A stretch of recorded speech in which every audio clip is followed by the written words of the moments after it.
காலையில முளைக்கீரை வாங்கியிருந்தாங்க. என்ன கதைன்னு கேட்டிங்கன்னா, கறி மீன் இதெல்லாம் அவாய்ட் பண்ணிவிட்டு கொஞ்சம் முளைக்கீரை இந்த மாதிரி கீரை ஐட்டங்கள் உங்கள் ஃபுட்டில் ஆட் பண்ணிங்கன்னா உங்கள் லைஃப் ஸ்டைல் சூப்பராக இருக்கும். அப்புறம் வந்து காலையிலே போய் செடிக்கெல்லாம் தண்ணி ஊற்றுறதுக்கு போயிட்டோம். காலையில் நம்ம வாழைக்கட்டை போட்டு வந்தோம் நேற்று, அதுக்கெல்லாம் தண்ணி ஊற்றுருந்தோம். அது ஒன்றும் இம்ப்ரூவ்மெண்ட் இல்லை. அப்புறம் வந்து போரில் வந்து ஒரு ப்ராப்பராக தண்ணி வரல கைஸ். அதனால இந்த புஷ் பண்ணி விட்டோம், நம்ம கை வலிக்க புஷ் பண்ணி விட்டோம், அப்போயுமே தண்ணி வரல. அப்புறம் இந்த பையன் வந்து ஹிந்திலே ஏதோ பேசுகிறான், என்ன கதைன்னு புரியல. அதுக்கப்புறம் வந்து தண்ணி வந்துட்டான்னு பார்த்தா வரல. அதனால இந்த தண்ணி வந்து அதில் ஊற்றி விட்டோன்னா அப்புறம் கொஞ்சம் அப்படியே கொப்பளிச்சு தண்ணி வந்துடும். அப்புறம் இந்த சைக்கிள் அப்படியே போட்டு வச்சிருந்தோமா, இப்போ தேவைப்படுது. அதனால காற்றெல்லாம் அடித்து எல்லாம் ப்ராப்பராக செட் பண்ணி பார்த்தோம். ஃபஸ்ட்டு காற்றடிச்ச நிற்கிற, அப்புறம் வால் டிப் இதெல்லாம் சேஞ்ச் பண்ணிவிட்டு அதுக்கப்புறம் காற்றடிச்சா எல்லாம் பக்காவாக இருக்குது. அதோட ரொம்ப அழுக்காக இருந்துச்சு, வேறு தண்ணி ஊற்றி கழுவி வச்சுருக்கேன். அப்புறம் வீட்லேயே வந்து முறுக்கு சுட்டுருந்தாங்க.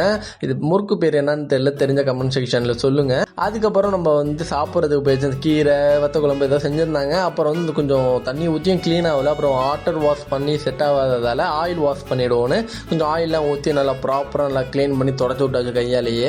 அதுக்கப்புறம் சாயந்தரமாக ஒரு டீயை கொடுத்தாங்க. டீயை குடிச்சிட்டோம், சன்செட்டை பார்த்து டே முடித்தோம்.